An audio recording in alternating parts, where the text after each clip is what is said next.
بسم الله الرحمن الرحيم সুপ্রিয় দর্শক, আসসালামু আলাইকুম। আশা করি সকলেই আল্লাহর রহমতে ভালো আছেন।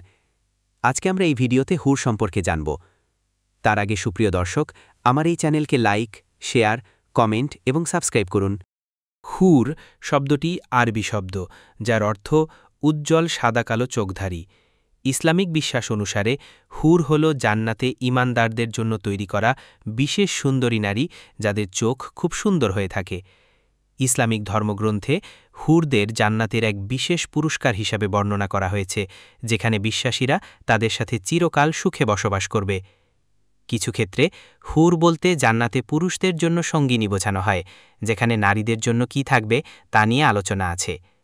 তবে কিছু ইসলামিক পণ্ডিত মনে করেন যে হুর শব্দটি নারী পুরুষ উভয়কেই বোঝাতে পারে, যারা জান্নাতে তাদের সঙ্গীর জন্য সুন্দর হবে। মোট কথা, হুর হল ইসলামিক বিশ্বাস অনুসারে জান্নাতে ঈমানদারদের জন্য এক বিশেষ আকর্ষণ, যা তাদের পরকালের সুখ ও শান্তির প্রতীক। পবিত্র কোরআনে তাফসির ও ব্যাখ্যাসমূহে হুরের কথা বলা হয়েছে এরকম: কুমারী, বড় এবং সুন্দর চোখধারী, সমবয়স্কা বা সমবয়সী, প্রশস্ত এবং সুন্দর চোখের সাথে সুন্দর রং, প্রশস্ত এবং সুন্দর চোখের সুন্দর হুর, কোনো জিন ও মানব পূর্বে যাদের ব্যবহার করেনি, প্রবাল ও পদ্মরাগ সদৃশ রমণীগণ, তাঁবুতে অবস্থানকারিণী হুরগণ, কোনো জিন ও মানব পূর্বে তাদেরকে স্পর্শ করেনি, সবুজ মসনদে এবং উৎকৃষ্ট মূল্যবান বিছানায় হেলান দিয়ে বসবে, তথায় থাকবে আন্তঃনয়না হল, রমণীগণ বিশেষরূপে সৃষ্টি, সমবয়স্কা, পূর্ণ যৌবনা তরুণী। আল্লাহ তাআলা সূরা আর রাহমান ৭২ নম্বর আয়াতে হুর শব্দের বিশেষণ এনেছেন মাকসুরাত। এই শব্দটিও একটি স্ত্রীবাচক বহুবচন। আর আরবি ভাষায় বিশেষণ ব্যবহৃত হয় বিশেষ্যের লিঙ্গ অনুযায়ী। সেই হিসেবে বলা চলে হুর একটি স্ত্রীবাচক শব্দ। তদুপরি আল্লাহ তাআলা কোরআনে কারিমে হুরদের দৈহিক অববারের যেসব বিবরণ দিয়েছেন তা পুরুষের অববারের জন্য প্রযোজ্য নয়। সেসব বিবরণ নারীর অববারের জন্য শোভনীয়, যেমন তাদের করেছি কুমারী, সোহাগিনী, সমবয়স্কা।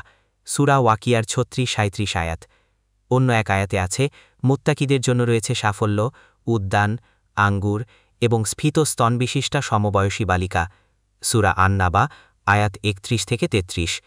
বর্ণিত আয়াতের আলোকে বলা যায়, পবিত্র কোরআনে জান্নাত লাভকারী মানুষদের পুরস্কারের বিবরণ দিতে যে আল্লাহ তাআলা যেসব হুরের কথা বলেছেন তারা হবে মানুষ সাদৃশ্য জান্নাতি নারী। সুস্থ, পরিচ্ছন্ন ও শালীন রুচিবোধ থেকে একথা আর বলার অপেক্ষা রাখে না। যেহেতু হুররা জান্নাতি নারী হবে, তাই পুরস্কারস্বরূপ তাদের পাবে একমাত্র জান্নাত লাভকারী পুরুষরা। এখন প্রশ্ন হল, পরকালে পুনরুত্থান তো শুধু আত্মার হবে না, বরং পুনরুত্থান হবে আত্মা ও দেহের। মানুষের শুধু আত্মা জান্নাতে প্রবেশ করবে না, বরং আত্মার সঙ্গে তার দেহ জান্নাতে প্রবেশ করবে।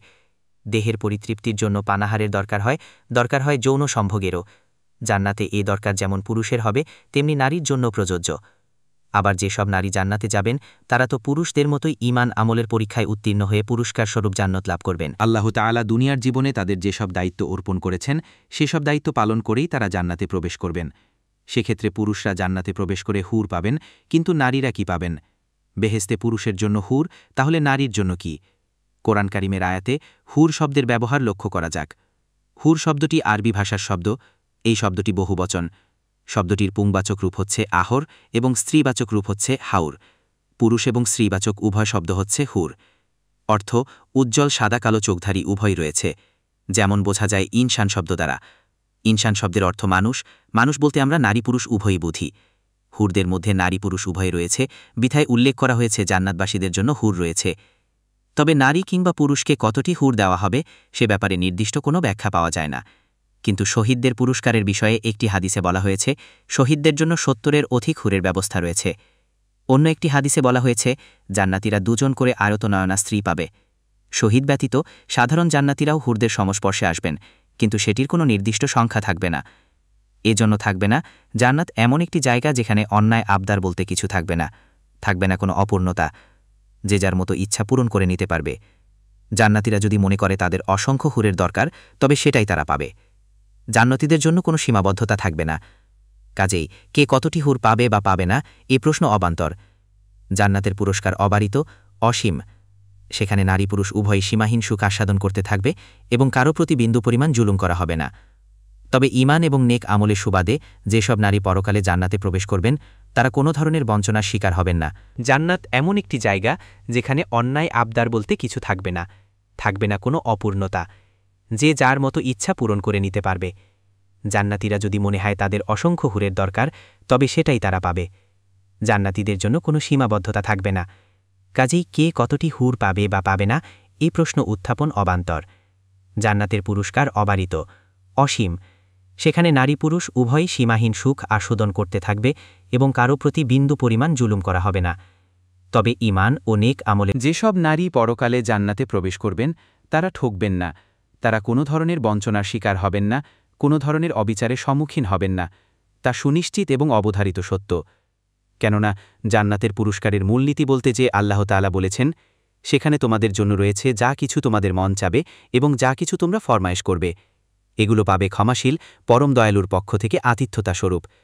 সূরা হামিম আস-সিজদার ৩১ আয়াত। অন্য আয়াতে আল্লাহ তাআলা বলেছেন, সেখানে রয়েছে যা কিছু মন চায় এবং যা কিছুতে নয়ন তৃপ্ত হয়, তোমরা সেখানে চিরস্থায়ী হবে। সূরা আজ-জুখরুফ আয়াত ৭১। দ্ব্যর্থহীনভাবে প্রমাণিত হয়, যেসব নারী জান্নাতে প্রবেশের মহাসৌভাগ্য অর্জন করবেন তাদের কোনো ইচ্ছা বা কোনো চাওয়া সেখানে অপূর্ণ থাকবে না। তারা সেখানে যা কামনা করবেন, যা ফরমায়েশ করবেন, দয়াময় মহান আল্লাহ সেখানে তাদের তাই দিয়ে তুষ্ট করবেন, তাদের নয়ন তৃপ্ত করবেন। তবে বেহেশতে প্রবেশের পর নারীরা কি চাবেন তা আমরা জানি না। সম্পূর্ণ ভিন্ন এক নতুন পরিবেশের সেই দূর ভবিষ্যতে একজন নারী তার সৃষ্টিকর্তার কাছে কি কামনা করবেন তা এখন দুনিয়ার জীবনে কল্পনা করা সম্ভব নয়। কেননা বয়স, শিক্ষা, অভিজ্ঞতা, বুদ্ধি ও পরিবেশের ভিন্নতায় মানুষের চাওয়া ভিন্নতা থাকে। একই মানুষের ৪ বছরের শৈশবের চাওয়া, ১২ বছরের বয়ঃসন্ধিক্ষণের চাওয়া, ২১ বছরের তারুণ্যের চাওয়া, ৪০ বছরের পরিণত বয়সের চাওয়া আর ৬০ বছরের বার্ধক্যের চাওয়া এক হয় না। মোট কথা, নারীরা জান্নাতে যে যা কামনা করবেন তাই পাবেন। এ প্রসঙ্গে আরেকটি গুরুত্বপূর্ণ বিষয়ের অবতারণা না করলেই নয়, তা হল যৌনতৃপ্তি কিন্তু জান্নাতের প্রধান প্রাপ্তি নয়, বরং এটা জান্নাতের অসাধারণ বিশাল নিয়ামতরাজির মধ্যে অনেক পরের বিষয়। আল্লাহ তাআলা জান্নাতের আলোচনাগুলোতে হুরের আলোচনা কোথাও শুরুতে করেননি, বরং প্রথমে করেছেন জান্নাতের নয়নাভিরাম সবুজ শ্যামল পরিবেশ ও প্রকৃতির আলোচনা, দৃষ্টিনন্দন জলাধার, জলপ্রপাত ও ঝর্ণার আলোচনা, মন মাতানো সুরম্য প্রাসাদের আলোচনা। এরপর আলোচনা করেছেন জান্নাতের হরেক রকমের সুস্বাদু খাদ্যদ্রব্য ও বিচিত্র স্বাদের পানীয়ের। তৃতীয় ধাপে আলোচনা করেছেন হুর নিয়ে। তাই এটা জান্নাতের অনেক পরের বিষয়। জান্নাতের প্রধান আকর্ষণ হল আল্লাহ তাআলার দিদার লাভ বা দর্শন। জান্নাতে যারা প্রবেশ করবেন হুরের জন্য উদ্গ্রীব হবেন না। তারা জান্নাতে প্রবেশের পর থেকেই অধীর আগ্রহে প্রহর গুনতে থাকবেন, কখন আসবে সেই স্বপ্নীল সময়, কখন সাক্ষাৎ পাবেন মহান মালিকের, কখন তার মুখ থেকে সরাসরি শুনতে পারবেন তিনি তাদের উপর খুশি। কেননা তারা দুনিয়ার জীবনে যত কষ্ট সহ্য করেছেন, ধৈর্য ধারণ করেছেন, সবই তো করেছেন মাওলাকে খুশি করার জন্য। হুর লাভের জন্য তারা রাত জেগে নামাজ পড়েননি, হুরের উষ্ণ সান্নিধ্যর লোভে তো সারাদিন অনাহারে থেকে রোকেয়া পালন করেননি। তারা দুনিয়ার জীবনে যা কিছু করেছেন সবই করেছেন শুধু আল্লাহকে পাওয়ার জন্য।